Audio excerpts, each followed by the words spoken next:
របស់លេងឃើញហើយខ្ញុំឃើញគាត់កាត់ស្លឹកត្នោតស្មានតែគាត់គិតចង់ធ្វើនំគាត់អង្គុយក្នុងរឹងកាត់ជ្រៀកមួយថ្ងៃពីរថ្ងៃ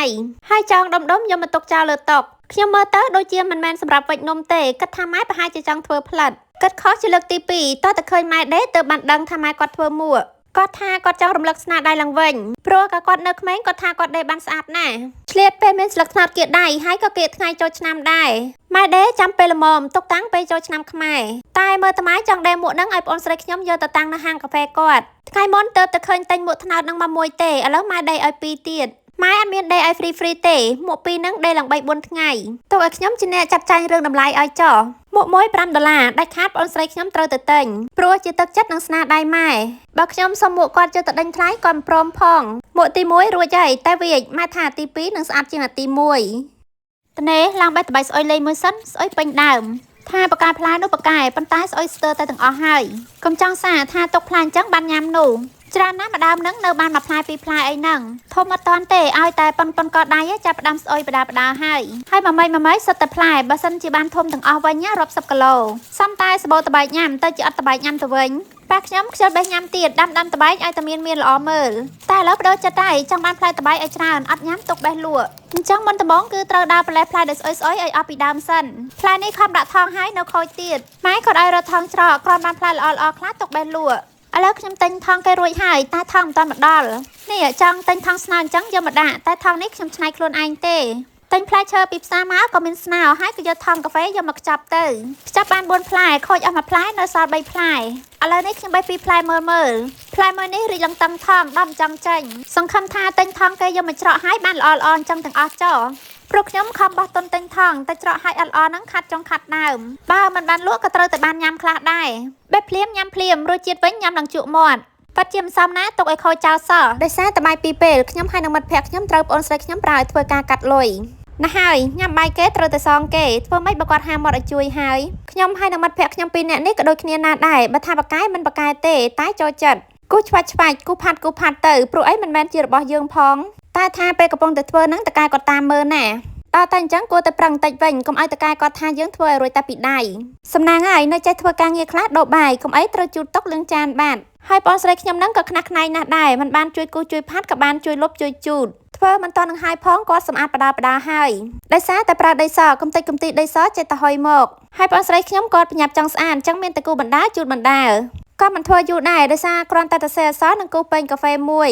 ហើយបានគ្នាច្រើនជួយអញ្ចេះផងបាយពីរពេលរួចយ៉ាងផុយតែលើក្រោយបើសិនជាគាត់ហាញ៉ាំបាយទៀតខ្ញុំត្រូវតែសួរសិនហើយថាបាយហ្នឹងញ៉ាំហ្វ្រីឬមួយក៏ញ៉ាំឲ្យប្រើព្រោះបើគាត់ចេះដាក់អន្ទាក់អញ្ចឹងយើងក៏ត្រូវតែចេះការពារដែរព្រឹកឡើងមកដល់ហាងកាហ្វេគាត់ស្រាប់តែមានបាយកញ្ចប់ឲ្យហើយស្រាប់តែទៅថ្ងៃឡើងខ្ញុំថារកទៅញ៉ាំអីស្រាប់តែគាត់ទៅទិញបាយទិញសម្លមកហើយទៀតខ្ញុំខំតែគិតថាគាត់យកចិត្តទុកដាក់នឹងខ្ញុំតាមពិតគាត់មានផែនការសោះញ៉ាំបាយបានហើយតែស្រាប់តែគេដឹកបន្ទះក្តារយកមកឲ្យគាត់ថាការងារខ្ញុំមកដល់ហើយអញ្ចឹងសោះហើយបន្ទះក្តារមានសងខាងនេះទុកឲ្យម្ចាស់គាត់ជាអ្នកគូស logo ចោចំណែកការងារពួកខ្ញុំគឺរួច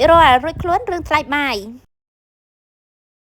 រៀបចំបដាមួយឥឡូវបានស្លាកដាក់នៅខាងមុខហាងមួយទៀតហើយភ្ញៀវខ្លះក៏ប្រាប់ថាគាត់មើលមកមិនដឹងហាងកាហ្វេសោះដោយសារតែម្ចាស់ហាងចូលចិត្តទុកដីទលាយនៅមុខហាងអញ្ចឹងតើភ្ញៀវដែលធ្វើដំណើរងាកឆ្វេងងាកស្ដាំបន្តិចហើយទើបមើលឃើញ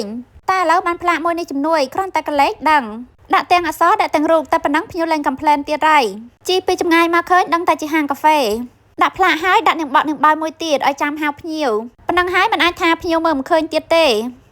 ស្រីពីរតាមសួររហូតតម្រាំតែធ្វើហើយសួរថាធ្វើអីគេធ្វើអីធ្វើឲ្យអ្នកណាខ្ញុំនេះខ្ជិលតែឆ្លើយខ្ញុំក៏ប្រាប់ថាធ្វើឲ្យភ្ញៀវគាត់សួរថាភ្ញៀវយកទៅធ្វើអីសួរច្រើនខ្ញុំឆ្លើយឲ្យតែរួចថាភ្ញៀវគាត់ធ្វើយកទៅលេងគាត់ក៏សួរតថាមនុស្សធំអត់មានអីលេងមែនខ្ញុំគិតថាឆ្លើយខ្លីៗឲ្យឆាប់ចប់ដឹងអីគាត់ស្រាប់តែឆ្ងល់ថែមគាត់សួរថាហេតុអីបានជាមនុស្សធំចូលចិត្តលេងរបស់ហ្នឹងអត់មានទូរស័ព្ទលេងមែនឆ្លើយចុះឆ្លើយឡើងគិតថាបើឆ្លើយតាមត្រង់ប្រហែលជាឆាប់ចាប់ជាង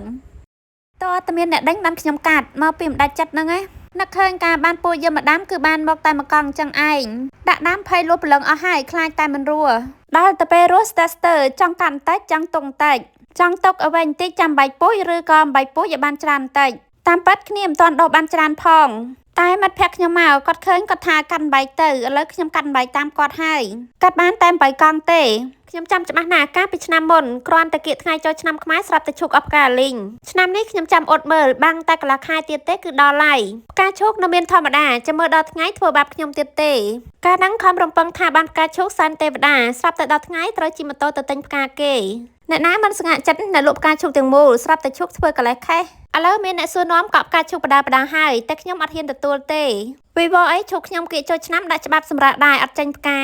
ដល់ពេលហ្នឹងនាំតែពិបាកដោះស្រាយជាមួយនឹងភ្ញៀវទេបើខ្ញុំគ្រប់គ្រងឈុំបានផងខ្លាចតែដាច់ផ្កាដូចឆ្នាំមុនកាច់ផ្កាឈូកស្រាប់តែឃើញផ្កាតកួនខ្ញុំក៏នឹកឃើញដល់ភ្ញៀវខ្ញុំដែរគាត់តែសួររឈូកពណ៌សឥឡូវខ្ញុំឃើញផ្កាតកួនពណ៌សនិងផ្កាតកួនដែល highlight ពណ៌ស្វាយបើសិនជាខ្ញុំមានឈូកពណ៌សជាមួយនឹងឈូកពណ៌ផ្កាឈូកប្រកាសជាល្អណាស់តែខ្ញុំមិនលួចតែឈូកពណ៌ផ្កាឈូកនេះទេខ្ញុំក៏ឃើញមានពូជឈូកពណ៌ផ្សេងស្អាតច្រើនទៀតដែរឃើញហើយចង់ទៅដាំឲ្យបានគ្រប់ពណ៌តែមិនដឹងថាពូជទាំងអស់ហ្នឹងស្រួលដាំដោយឈូកខ្មែរឬអត់ឈូកនេះដាំតែម្ដងរស់ខ្លួនឯងរហូតការរីកក្នុងផាងតែមួយទេអត់នោះអត់ទៅមើលក្នុងតាពាំងវិញរីកឲ្យពេញតាពាំងផ្កាឈូកតែមួយសោះគ្រាន់តែដុះកន្លែងខុសគ្នាក៏លំអៀងដែរដុះក្នុងតាពាំងអត់មានប្របាក់ឬមើលថែទេមានទាំងផ្កាមានទាំងផ្លែម្ដាំក្នុងផាងថែនោះថែផ្កាម្ដងមួយតែម៉ែគ្រាន់តែឃើញឈូកផ្កាប្រាប់ឲ្យខ្ញុំលើកផាងយកទៅដាក់តាំងមុខផ្ទះតែមិនដឹងជាតាំងអីទេផ្ទះនៅក្នុងព្រៃគ្មានអ្នកណាទៅឃើញផងខ្ញុំទុកឲ្យវាចេញផ្កាចេញផ្លែនៅកន្លែងដើមវានឹងហើយចង់ដាក់ដាំតាំងចាំខ្ញុំរកផាងធំដាក់ដាំឲ្យម៉ែវិញខ្ញុំឃើញគេលក់កូនពាងដាក់ដាំឈូកមើលទៅទំនងស្អាតណាស់តែយកមកខ្លាចថាទាចូលហែលមើលតែកូនឈូកខ្ញុំទៅសិតតែលើកដាក់ផុតពីដីតទៅរកអីកលដែរតែមើលទៅមិនសូវសមបញ្ហាអ្នកលក់តាមខេត្តដូចខ្ញុំដែលបានជួបបញ្ហាទី1មិនទាន់បានស្គាល់ចិត្តថ្លើមគ្នាផងគ្រាន់តែគាត់ដឹងថាខ្ញុំលក់នៅខេត្តគាត់ថាស្មានតែអូនលក់នៅភ្នំពេញហើយក៏ទៅបាត់បញ្ហាទី2អូនលក់នៅខេត្តអញ្ចឹងឆ្ងាយណាស់បងខ្លាចតែផ្ញើមកតម្រាំដល់ដើមឈើស្វិតអស់ទេចូលដល់បញ្ហាទី3ថ្លៃផ្ញើខាងអូនអីក៏ថ្លៃម្ល៉េះតើអូនក៏ថ្លៃផ្ញើដូចខាងគេបានបងយកនិយាយមិនត្រូវគ្នាជាមួយភ្ញៀវគ្រប់ភ្ញៀវហើយឲ្យតែគាត់សួរថាមានដើមសកានៀកអត់ខ្ញុំឆ្លើយថាអត់គ្មានតែនឹកឃើញដើមសកានៀកភ្ជួរលម្អអីទេតែនឹកឃើញដើមសកានៀកហូបផ្លែនោះវិញអង្គុយគិតទៀតថាហេតុអីបានជាភ្ញៀវសួរពីដើមសកានៀកបើខ្ញុំអត់ដែលថតអីតាក់ទងនឹងដើមសកានៀកផងតាមប៉ាត់គាត់ហៅដើមនេះថាដើមសកានៀកស